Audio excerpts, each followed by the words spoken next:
Okay, so today we are jumping into our last module of the class, 19. And in this module, we're going to be talking about Python tools for data science.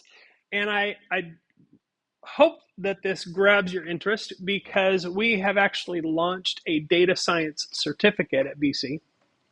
It's a 4-class certificate.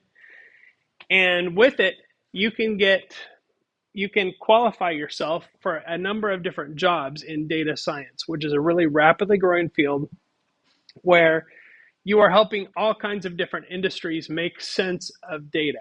It's used by the energy industry, it's used by the petroleum industry, it's used by agriculture, education. In fact, my son-in-law does data science professionally for a organization here in town that runs charter schools. And he's analyzing things like what are the factors that help students be successful in high school, things like that. He makes close to $100,000 a year.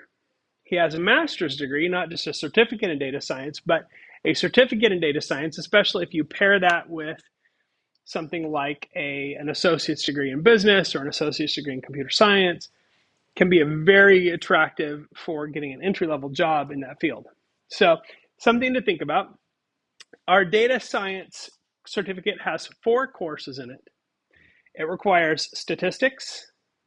It requires this class, which you're already completing. And then it requires 2 courses in data science, an intro to data science using Python course and a machine learning course. The data science course required with Python is being taught in the fall, and next spring is the first time we will teach the machine learning course. If you wanted to enroll in the fall class, you'd have to pick up stats in the summer, but that's pretty easy to do, and you could do it online or in person or whatever. And by this time next year, you'd be completing the certificate. So just a little plug for the certificate.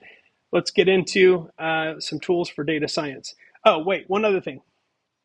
This fall, I'm also teaching for the first time fully online a course in iOS app development. So that's just another cool thing to consider if you're interested in app development. You would have to have a Mac computer, though. That's an Apple requirement, not a Bill Moseley requirement. I mean, I would make everybody have an Apple computer if I could anyway, but for this purpose, it is an Apple stipulation, not up to me.